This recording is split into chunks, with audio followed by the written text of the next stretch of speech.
This is WWE superstar Drew McIntyre, and you're listening to the WWE Podcast. The champ is the one that everybody wants, me. It's going to WrestleMania.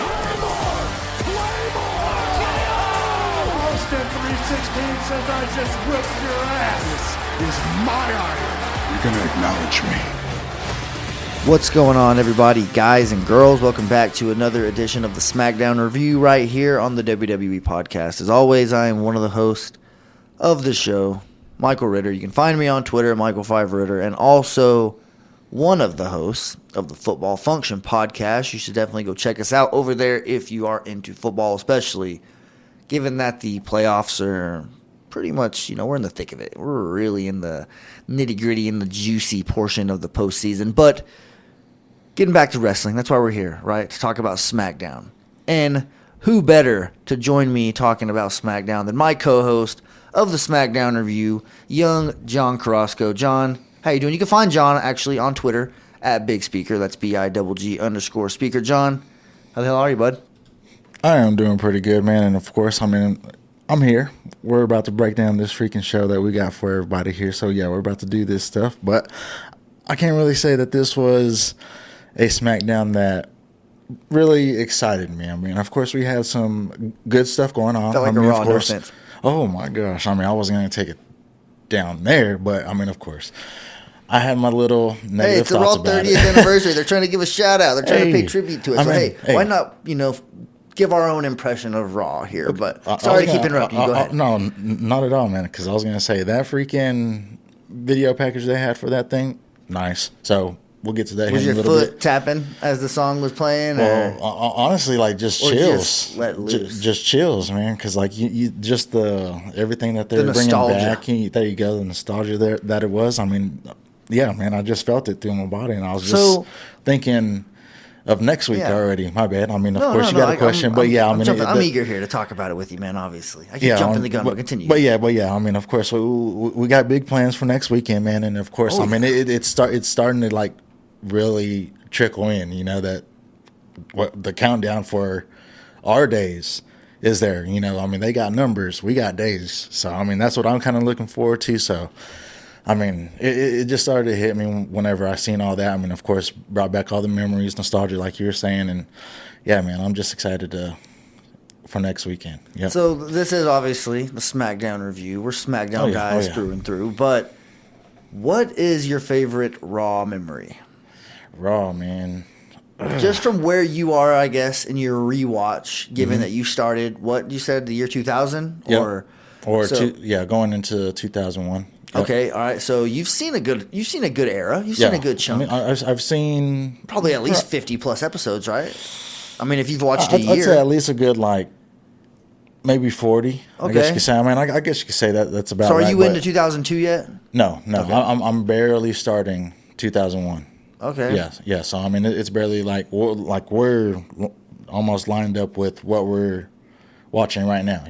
Week wise. Okay, so from what you've seen.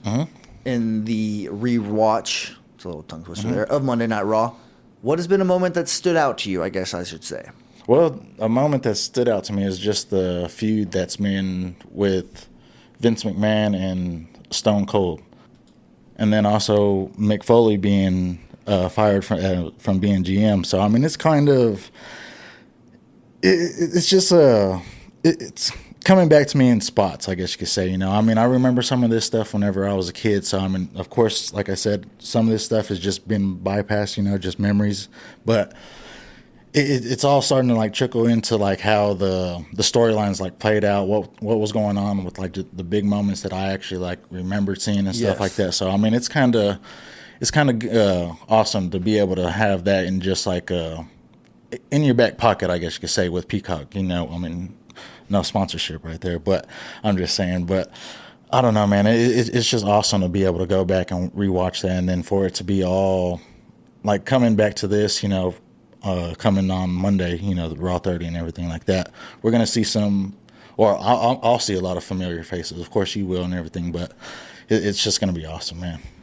I'm excited for sure as well, to check out the things that we have in store and all the returning legends and, all those badass matches that they're going to have at Raw 30. But my favorite Raw moment, or at least one of my favorite Raw moments, because I'm a Ruthless Aggression era guy. Like, it's no secret. I will, wave that flag and die on the hill that I think the Ruthless Aggression era might be the best wrestling era of all time for many reasons. And I know Attitude Era fans are coming at me right now wanting to, give me the 2 middle fingers to the face and hit me with a stunner. And it is what it is.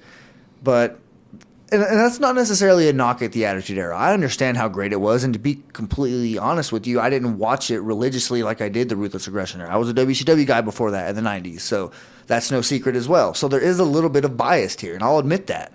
But I do believe that there's a case to be made about the way that the Ruthless Aggression era was set up. Number one, stabilitation. Is that a word? I'd say stability. Stability. Okay. Mm-hmm. For some reason, you might want to look that up. Stabilitation. That has to be a word. Stabilitation. Stabilitation. How would you spell that? Stabilitation. That's how I would spell it, honestly. But, anyways, you remind me of the freaking Uncle Elroy on next Friday. Yeah, when he's like, Faux Sachi. Yeah, exactly. Faux Sachi. But I feel like the structure, the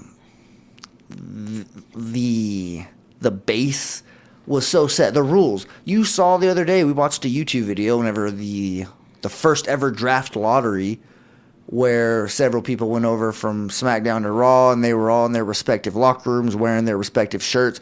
It felt so authentic then because the brand split was actually taken serious and the rules were followed. So that era, I just feel like, and obviously, a lot of people allude to the star power in the 90s, right? The people that were there. Well, name one star in the 90s that was there for the Attitude Era that wasn't in the Ruthless Aggression era. I know Stone Cold Steve Austin left in 2003, but 2002 and 2003 were 2 massive years in the Ruthless Aggression era. Stone Cold Steve Austin was there in some capacity, not as a full-time wrestler, but I remember Stone Cold Steve Austin from the Ruthless Aggression era. So I know for a fact he was there, obviously, riding the four-wheeler and having several different moments with Eric Bischoff as like that new rivalry that you mentioned the Vince McMahon that you're watching right now. He has another one kind of with Eric Bischoff that has their own moments. You're going to love that when you get there. But obviously The Rock was there too as the Hollywood Rock. Undertaker was there as the American Badass and, eventually came back as the Dead Man representing on SmackDown. But they had their brand. We had ours, obviously. And I'll tell you, and another argument I have is the Ruthless Aggression era had all of those stars as well as their own crop of stars. Brock Lesnar, Randy Orton, a young John Cena, Eddie Guerrero reaching his peak. A lot of people don't want to mention his name, but Chris Benoit was another wrestler, that when you're talking Ruthless Aggression, just pure talent, you can't tell the story of the Ruthless Aggression era without mentioning his name. The WrestleMania 20, Madison Square Garden, the culmination of that, him, being number one in the Rumble. I mean, it's a story that you can't erase from my brain. That's for sure. Like, it was literally the peak in my wrestling fandom. It's unfortunate that I almost have to feel bad talking about it. I have to feel bad embracing that because, obviously what happened is just don't even want to discuss it, but just there's other superstars as well that, even JBL became one of the best heels. Triple H was a way bigger superstar in the Ruthless Aggression era than he was in the 90s. HBK came back and had his run. We had a version of the NWO. There's several reasons why I feel like the Ruthless Aggression era was badass, but specifically on Raw, get kind of back on track. Ruthless Aggression era, Raw moments that were my favorite. Kane taking off his mask for the first time, which was an Eric Bischoff decision. I know Triple H had something to do with that, but RVD was his tag team partner. Kane was a babyface during this match. He lost, and he had to take off his mask, and it was revealed for the first time. This was a Monday night, keep in mind. So it ends at 10 o'clock here in Texas Central Standard Time. That's whenever Monday Night Raw always went off the air because it used to start at 8 p.m. Central Standard Time, and it would be 2 hours, and it would end at 10. And I remember having the you-know-what scared out of me as a 3rd, 4th grade kid whenever that happened. Like seeing Kane's face and just the burn marks and his hair and him choke slamming RVD to hell and then just looking at the camera. And then the following weeks and months, he came out with, that towel over his head and basically having to have chains over his arms and shackles. And it was just a beautiful story being told from a character transformation. And Kane went on to have years of success without the mask. But that's one that you tell me, Monday Night Raw, that I think about, like, holy you-know-what. Like, dang, that one had me out of my seat, was Kane taking off his mask. That's actually pretty crazy, man, because I can see that. I mean, it's like they actually showed it in the video package. It was a brief little. Yeah, but just like the way you just like described it, I can just see that. I mean, it painted a good little picture there. But I don't know, man. I can't really say that I can like have a exact moment, that I can think of. Like just saying like Raw wise, it's hard to kind of just remember stuff like that. But the thing that always does come to my mind is whenever the Undertaker threw Mankind through the steel cage onto the thumbtacks. I mean, I can't say if that was like on a pay-per-view, but gosh, that's one of the things that stuck with me. And I don't know, that's just one of the things that whenever I think of wrestling, that's straight pops to my mind, So that's my point of view on that, I guess you could say. Yeah, I wanted to give Raw a little bit of, a shout out here because clearly the Raw 30 will be happening and we'll talk next week, but next SmackDown is going to be a little bit different just because obviously you mentioned it. We're going to be going to the Royal Rumble a week from tomorrow. So it will probably be we got to, speed through this SmackDown review just to kind of get some good night's sleep. We're not going to cut any corners or anything like that. We're going to break it down, but just so you know, it might be a little bit rapid fire because we, with our schedule, the way we're doing it, with our plan here, it's going to be a journey. We are, we're going to have an early morning, wake up, hit that drive from where we live, which is in West Texas, I guess you could say, technically North Texas. If you're looking at it geographically on the map and you see Texas, where we are, we're at the very top in like the square part of Texas, I guess you could say. But Amarillo, Texas, look it up. It's a pretty big city. It's actually, if you watch Breaking Bad, there was a plane that was going from Albuquerque to Amarillo in one of the episodes that ended up colliding with another plane. We're not going to spoil anything, but that's just, if you ever, Amarillo, ever heard of it? But anyways, we're driving to San Antonio to the Alamo Dome for the Royal Rumble, and it's going to be how long is the drive? You've made it way more times than I have. It's about 8 hours. I've only been to San Antonio one time. Like on the map, 7 hours and 40 minutes. But I mean, so less than 8 hours. Yeah. Okay. Yeah, but I mean, of course, stops and stuff like that. Is it by Abilene? Is it near Abilene or no? No. Damn it. Yeah. Anyways, I'm looking forward to that. The drive is going to be pretty fun. We have to switch off, take some shifts. I got my Nintendo Switch that I will bring. We'll both be able to, take some turns on that bad boy and, maybe play some NBA 2K or something like that. But we're driving. I'm leaving like 6 or so in the morning, and we'll try to get there, in a good amount of time so we can, I guess, maybe hit up that Superstore. It's going to be Alamo Dome parking lot. But I've only been to San Antonio one time, and it was for the Royal Rumble in 2017. Randy Orton won, and I've already talked about this several times, but I'm excited to go back. Better seats than I had then, and, it's the freaking Royal Rumble, for God's sake, who is not excited for this? But we've chit-chatted enough. It's time to get into SmackDown, right? People are like, come on, guys, let's start talking about SmackDown. But we just wanted to, have a little bit of a, warm-up chatter with you guys because we enjoy getting a chance to be part of your day and part of your wrestling experience because, you watch the episodes and you wait for these podcasts to come out to get the full, scoop, the full breakdown, and it's just part of the process. It doesn't feel complete, or at least for me, until you put the cap on it, which is your routine podcast that you listen to. And we definitely appreciate you guys putting us part of that routine that you have there. But let's go ahead and get into it, shall we? This was a big SmackDown. It aired on January 20th, 2022 from Detroit, Michigan. And the reason why I say it's a big SmackDown is because there were 4 first-round matchups for this SmackDown tournament to determine the number 1 contenders for the, I guess, one of the Usos championships. I'm guessing the SmackDown Tag Team Championships. But clearly they're not going to be unified any longer. Or at least the time of them being unified is coming coming to an end, I assume. But anyways, yeah, this episode did air, if I didn't already mention it, in Detroit, Michigan. Shout out to Detroit Kyle, Double J as well, anyone else from the Detroit area who listens to the show. We definitely appreciate you guys and all of your contributions to, those two in particular have come on the football function. So I definitely appreciate those two guys. But anyways, Detroit was actually a pretty good crowd for the show. I will say they were keeping it pretty, the juice levels were up for a good part of the show. Whenever you have a lot of long form wrestling, when you have a lot of long wrestling matches, it's hard sometimes as a crowd to stay amped up for every match. And it seemed like every match had their attention, so you do like to see that.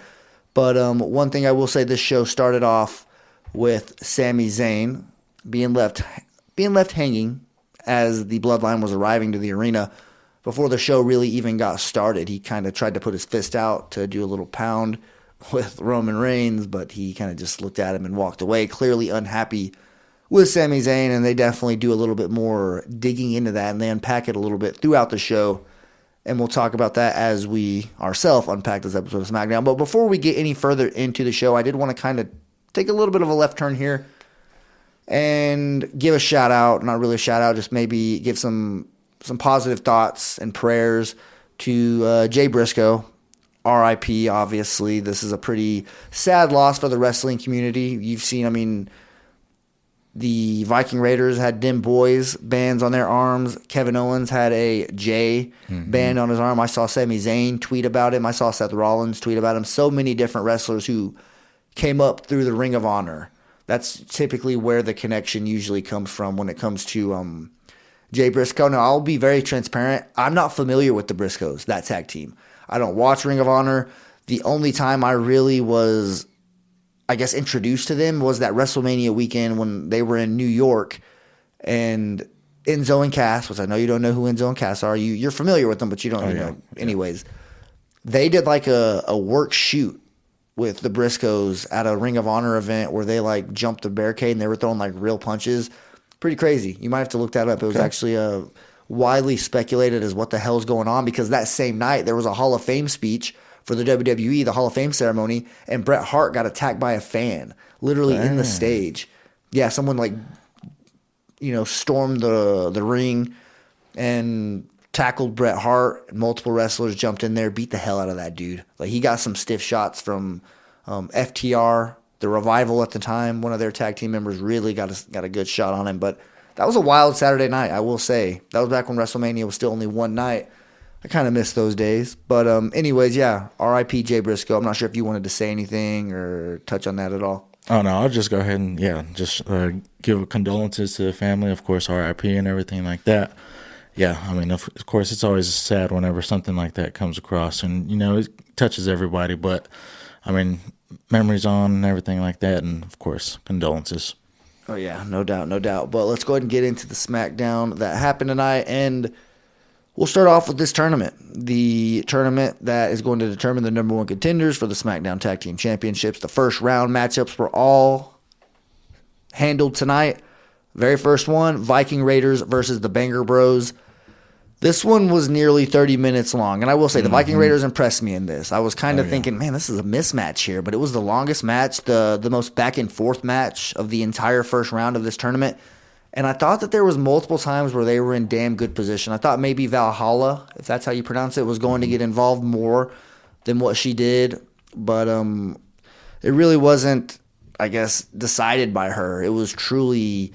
Or it wasn't she didn't cost her team the match, I guess you could say. She didn't have, an influence that determined the outcome, is what I'm trying to say.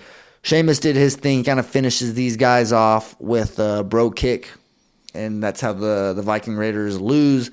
And the Banger Bros advance, like I said, about 27 minutes here. So you knew when you get a long match like this that a couple of these were probably going to get cut a little bit short, and they were going to have to sacrifice some time. But what did you think about the first match and the way that they started SmackDown? Well, on this one, man, I'd say out of the four matches, this was the best one. Of course, we got the biggest names, I guess you could say, that was in there. But like you were saying, Viking Raiders, they impressed you. But, they did. But the person that really impressed me out of them was Ivar, man. That dude, he throws his body around like as if he's like Ricochet in a way, you know, but comes down with a lot more force and everything. And I do believe that spin kick that he had on Drew McIntyre, a little backwards kick on him, dude, that was freaking crazy. And of course, like the way the end of the match had ended, the knee, the claymore, and then the what was it, bro kick? Yeah, and then I was just, gosh, man, it was just a bang, bang, bang. It was just a good ending. Definitely like that one. Oh yeah, for sure. Up next, we go backstage with Roman Reigns. Sami Zayn is in there. And he pretty much just asked Roman Reigns if they're cool. Like, what's going on? I noticed a little bit of animosity or at least frustration in you earlier when we talked about him being left hanging. And Roman basically just mentions the look that Sami had on his face last week. He says, we all saw the look, and now you're just trying to cover up for it this week. You're trying to make up for it, yada, yada, yada. Sami Zayn tries to explain himself, but Roman Reigns just basically says, I've heard enough. I don't want to do this every single week. Get the hell out of here. It's pretty much paraphrasing what he said. And like I said, we're going to unpack the rest of this throughout the show, but this is kind of where it starts and the seeds are planted, and we kind of get the idea, like, man, what are we going to do this every week? Like, are we going to see Sami Zayn have to, it'd be like a roller coaster of emotions where, damn, is he pissed off? Is he not? Like, am I on good terms with him? Can I relax tonight? We don't really know. It's one of those things. It is hot and cold, this relationship, at least. That's the way that they're presenting it to us, so to speak. What did you take away from this first little encounter backstage? Man, I just think that the whole, like, I don't know, like the personality that Roman Reigns is going through right now is just kind of showing like a weak side of him. It's kind of like he was saying, like once you're like the top guy, you think everybody's coming after you, And I just believe that, I don't know, I just kind of put it like in a mafia, cartel type of situation, like top person, Scarface, I guess you could say. He wanted to be the best, got all the way up to the top, eventually like started doing stuff that what wasn't natural to him, I guess you could say. And then everything just started like crumbling beneath his feet. And I kind of just feel like that's like the way this is going for me, just seeing it, it's just kind of like putting it like a little connection to it and everything like that. So, I mean, that's how I kind of feel Roman Reigns is at this point, kind of at that shaky, I don't know what to do point. And Sami Zayn, I mean, I feel like he's he doesn't know what to do either, a little later down in the show, he's just sitting there by himself like, it's all right. That was Beans, my cat. He's just, hanging out in here watching us. He typically is quiet, but he decided to fall off the couch. He's a little clumsy. He might have, been asleep and just fallen off. But anyways, yeah, you can continue on, John. Oh, yeah, we're good. I mean, I ain't got nothing more into it. You can jump into the next thing. All righty, then. We'll move on to something that was actually pretty damn good, I will say. LA Knight had a squash match. The match doesn't really even matter here. I'm sorry I didn't catch the enhancement talent's name. I know Michael Cole said it. And they even mentioned his last name twice, but to be completely honest, I was just too lazy to rewind. Like I said, my watching experience isn't what it once was. I don't have the pleasure of being able to fast forward and rewind and pause and start whenever I want. So, yeah, I missed it, and that was definitely on me. But LA Knight gets a pretty easy win here. But the whole time, like during this very short match, there was Bray Wyatt mind games being played. Like the lights were kind of going out. His logo was popping up on the screen. It was very like old school Undertaker tactics when he was coming back after being buried alive by Kane in the Ruthless Aggression era. Sorry, let me finish that off there. But Bray Wyatt, that is, he pops up on the Jumbotron, right? And the thing that really got me like going here, because it's been so long since I've seen a true segment of this, was the Firefly Funhouse, man. It felt good. I will say it felt good to get to see the Firefly Funhouse for the first time in, I mean, I really don't know how long, unless I've missed it. Has it been, I mean, because I know that they've kind of like hinted at it, like, but it's been a while since he popped up in his sweater and we saw all the characters there. Last time we saw them, they were like full-sized, people were in the suits and stuff. So it was a little bit confusing at first, but I'm here for it, especially if it means you and I get a chance to see The Fiend in person next Saturday at the Royal Rumble. But yeah, go ahead. What do you got up to this point? Well, just on this, I mean, this is where it kind of gets to where the like questions are, because I mean, of course, before this I wasn't watching, so like the Firehouse, or what was Firefly Funhouse. Firefly Funhouse. Show some Sorry, respect, yeah. little tongue twister, but yeah, I mean, I'm not too much familiar with it, so I'm kind of just like taking it in first time and everything. So, like my review on it at this point is kind of what the heck is going on, you know? At first we have like this. What would you say, like? I don't know.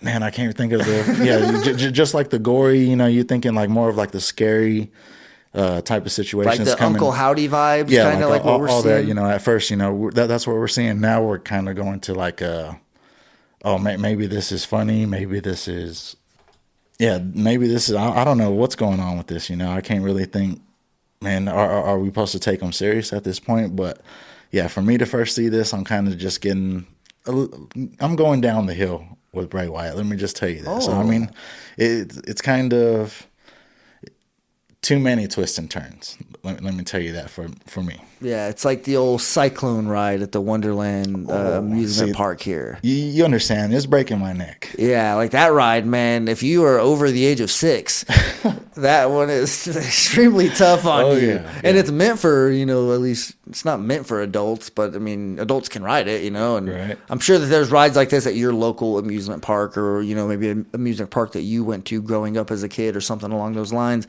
This one in particular, man, they will yank you and take you around and around, and it definitely does not feel good.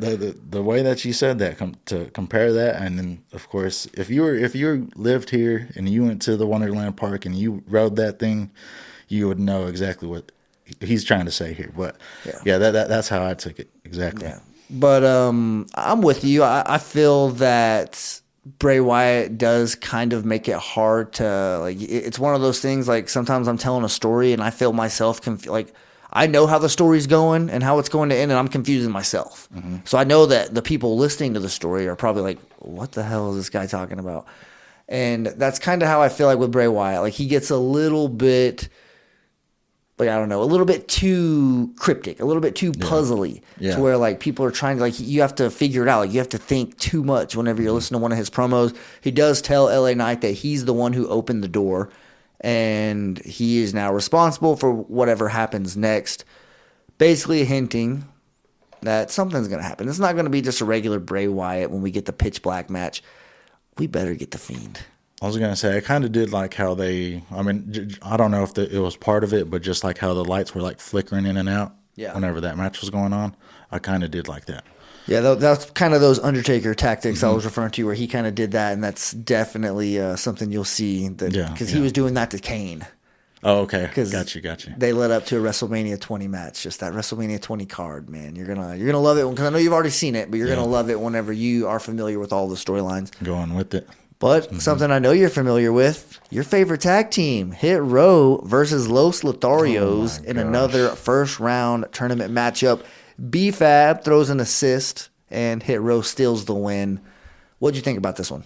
Well, this one, man, I couldn't really take it too serious. I mean, of course, they teamed them up against Los Lotharios, and you haven't seen them in weeks, you know, so you're kind of just thinking, oh, they just gave them the lowest of the tag teams, you know, and just put Hit Row over them. And, you know, I was already thinking Hit Row gets the win here, and of course they did on a cheap little roll up. You know, couldn't really get with that. Did not like that ending, and yeah, just wasn't for this match right here.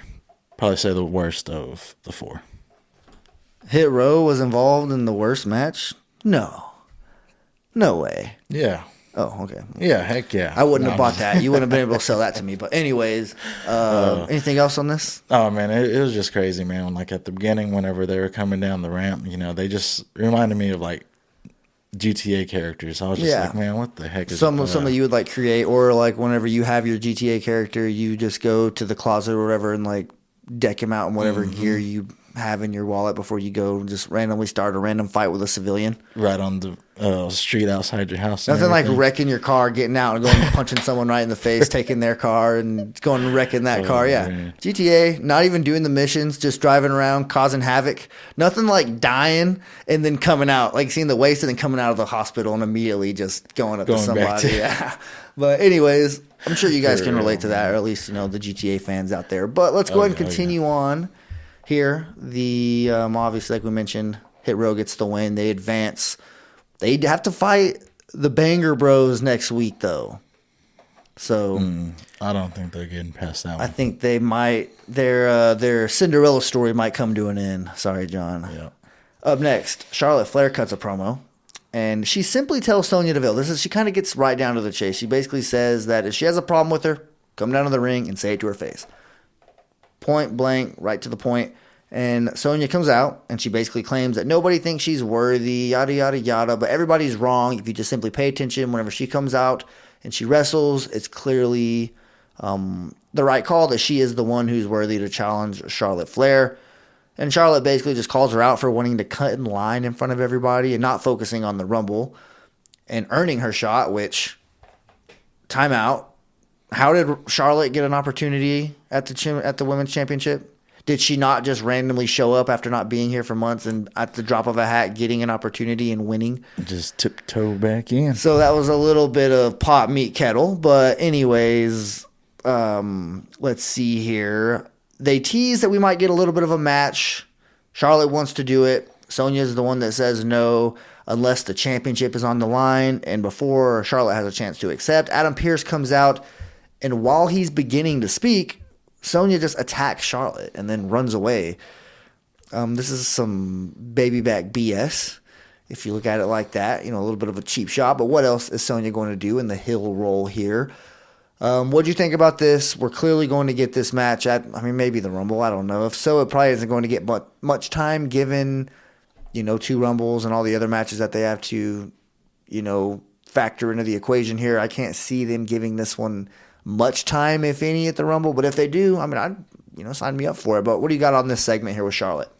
Well, on this, man, I'm just glad that it's continuing from like what it started from. I guess you could say. I know you're a Sonya fan. Yeah, Sonya. A little bit. I'm on her. I'm behind her a little bit, but the way that she's just persistent with trying to get that, I hate that she just straight up, walks out, disrespects the freaking crowd. Of course, that's heels, supposed to freaking do that, but she really took a deep dive on that, and I just kind of felt for her. And, you can see the facial expression in, her, face whenever she started saying, or the crowd started saying that she sucked, But other than that, man, I like how their little feud is going. Charlotte, the music that she got right now is definitely throwing me off at the beginning. Of course, once like the Ric Flair type music kind of starts going off, that's whenever I remember. But other than that, man, I think this is definitely on the right track, I guess you could say. No doubt. Let's go ahead and get on to another tournament match, shall we? That's the theme of the night. Tournament matches. We get Brawling Brutes versus Imperium here. And Imperium is the team that advances after delivering a brain buster. Let me split that out. It's a tongue twister there. Brain buster to Butch outside of the ring. And then an Imperium bomb to Ridge Holland. 1, 2, 3.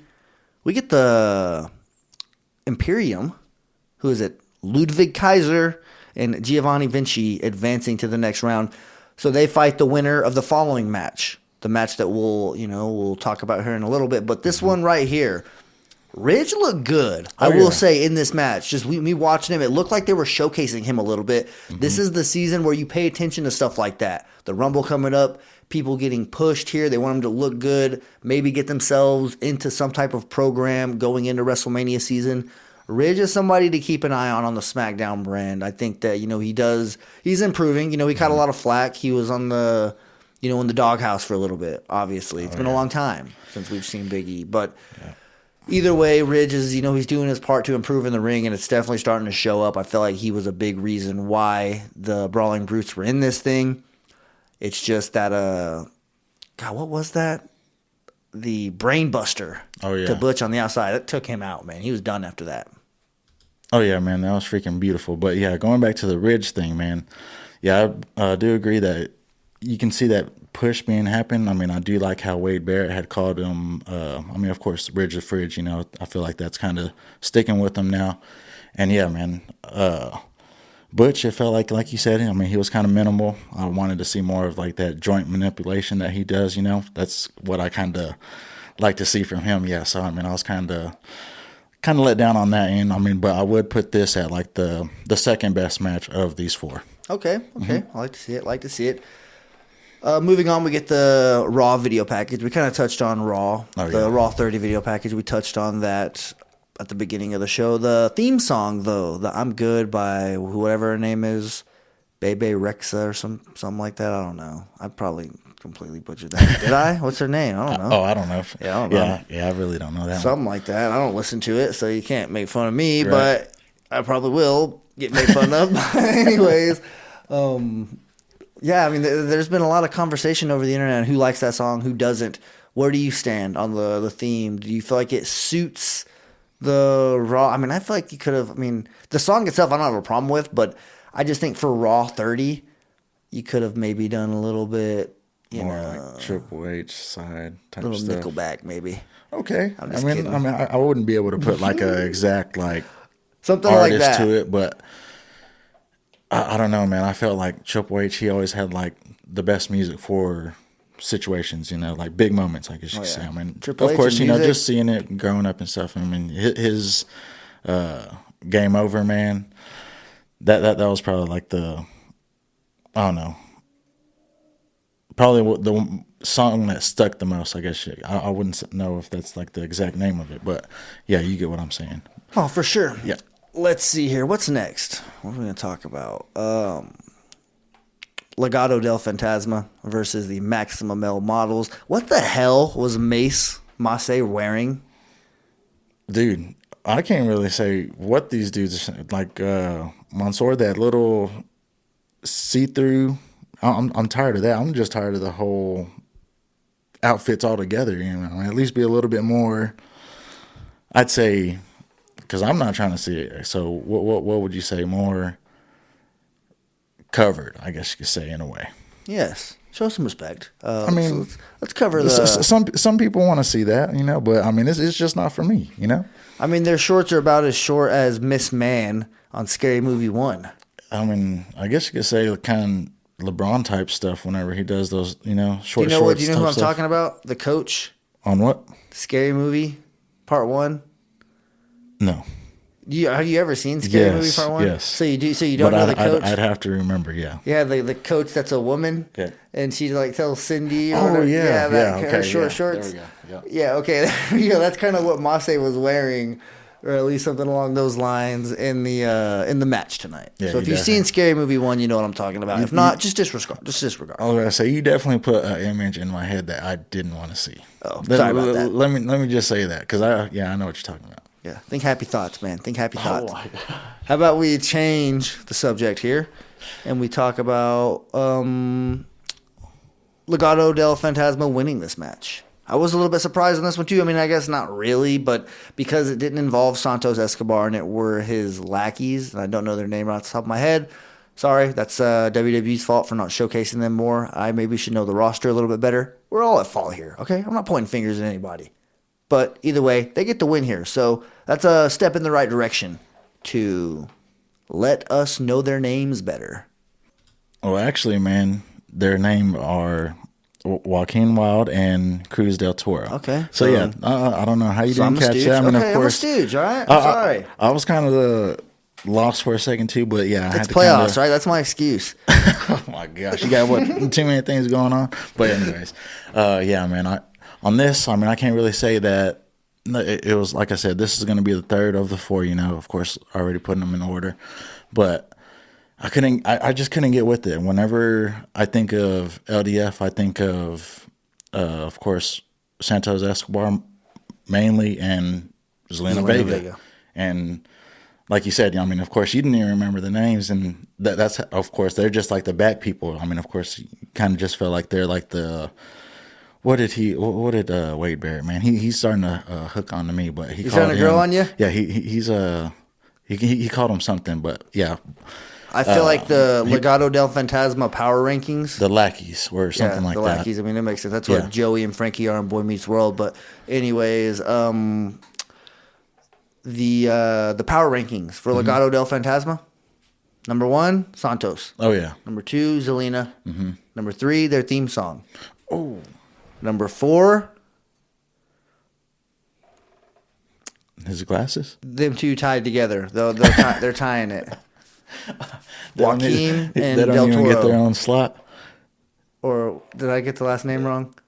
Joaquin Wild and Cruz Del Toro. Del Toro. Okay, I know I got their last name right. Okay, there we go. I mean, yeah, we're gonna have to say it a couple of times to practice. get your mind wrapped around it. But Whenever they enter the Rumble, I'll know. Okay, and they better not enter the Rumble. That's a perfect example of wasting a Rumble spot right there. When we know damn well they're only in there to get thrown over by somebody. They definitely stick to the tag team thing that they got going. Yeah. Let's crawl before we walk. How about that? But anyways, let's go move on to the main event here, or at least what was in the main event slot. It's not a wrestling match. It's a contract signing. Roman Reigns, though, he basically patches things up with Sami Zayn right before this. Because of Paul Heyman's guidance as the wise man, he basically just tells him, like, look, I've hated this dude from day one. Like, I've kind of not been on his side. But, hey, we have a very important contract signing with a very specific person who has ties to this guy. Maybe it would just be smart if we just kind of take it easy here. You know, he was advised. And Roman does just that. He calls Sami Zayn to the locker room, basically tells him to take the Usos, make sure everything's ready to go with the SUVs, make sure that the jet is all fueled up, ready to rock. While Roman Reigns, Solo, and Paul Heyman go to the ring, they handle this contract signing business. What did you think about this? Him telling Sami to leave. Did you anticipate something happen? Like whenever he said, hey, you take the Usos, you go, and he was automatically wiping out, like, I guess, 3/5 of the bloodline. That kind of made me raise my eyebrow in a sense where I was like, okay, why is he doing that? Like, now he is setting himself up to be less defended, where he is a little bit more vulnerable, and that's pretty much what we saw happen there because Kevin Owens crashed the party, right? And flipped the script right there. There's no contract signing. Well, he does sign the contract eventually, but not the traditional contract signing that we see in WWE, because, I mean, he takes Solo out, gets a little bit of a receipt there for the table spot last week when we went off the air and Solo put him through a table, and then he definitely repays the favor. Pop-up powerbomb to Roman Reigns through the table. Let me just sign this really quickly. Sami Zayn comes out, tosses the clipboard to him, the contract. He bails, goes in the stands, walks up the stairs, whatever. This is how I like shows going off the air. Chaos. Let all the chaos just go crazy. And I feel like in these spots where you don't see Roman Reigns get put on his ass very often, to go through a table like this right before he's about to defend that championship in front of you and I and about, I don't know, like 60,000 others, however many, in the Alamo Dome, give me a hell yeah. Hell yeah. But, man, I mean, on this, I mean,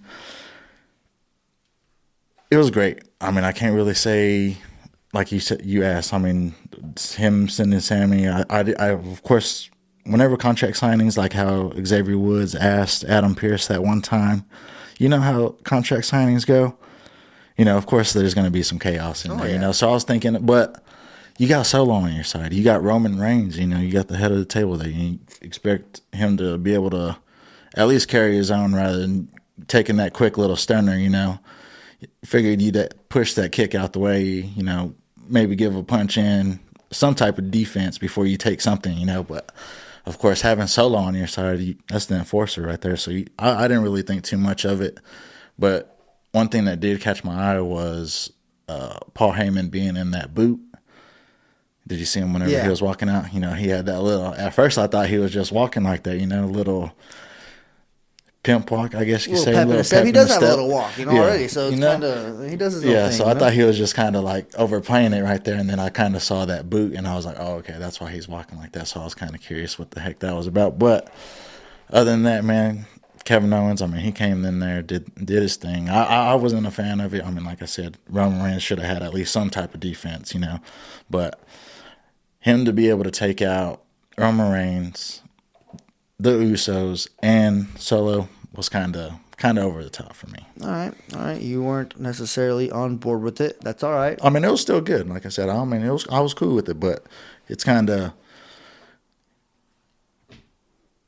out the way. Okay. Let me say that.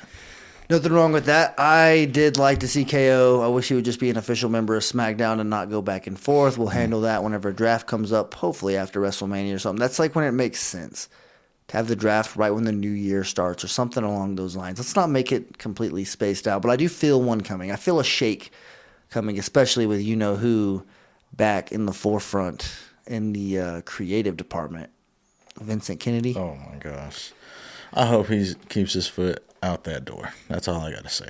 Me too. I like what Triple H is doing. I feel like he's got WWE going in a very good direction. But that does do it for young Jonathan and myself here on the SmackDown review. We felt like this was a not so, I guess, not the smoothest. The highs of the SmackDown episode not the smoothest. Weren't like, I guess, weren't as high as we've seen in the past, but it was a consistent episode, to say the least. A lot of wrestling, a lot of development with that tag team tournament. So we'll get the second round matchups. We got Rey Mysterio versus who next week? Karrion Kross. All right.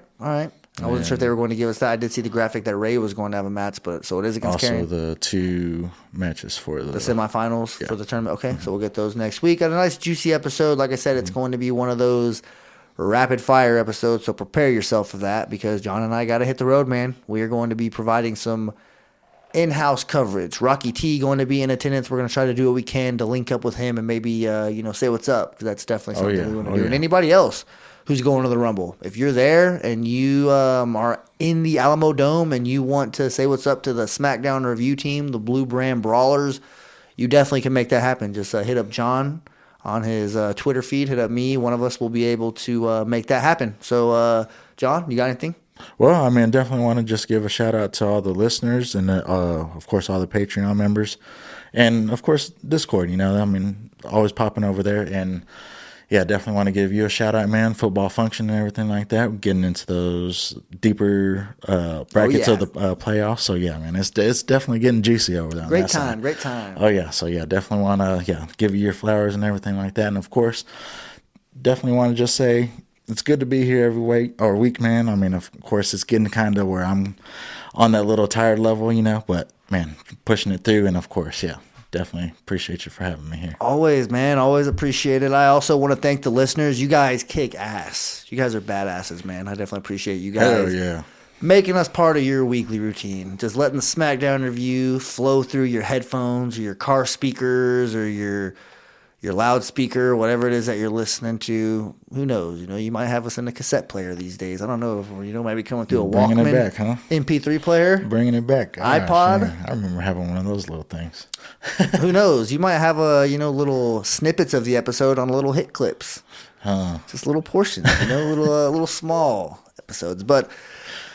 Yeah, go check out Football Function. I do appreciate that if you will. We got some good stuff going. Those are entertaining episodes. They are not PG. I will say that. If there is a little bit of, if you like episodes that are kind of off the wall, no rules, pretty much, that's kind of where I get that out of my system. So John and I can, keep things nice and friendly here and nice and, squeaky clean.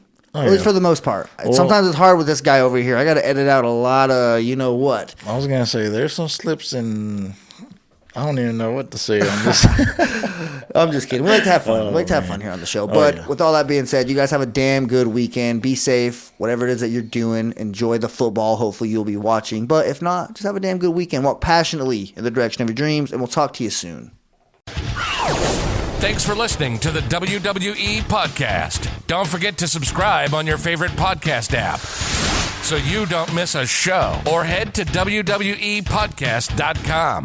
And for all of these shows ad-free, head over to patreon.com/WWE Podcast. Until then, we'll see you next time.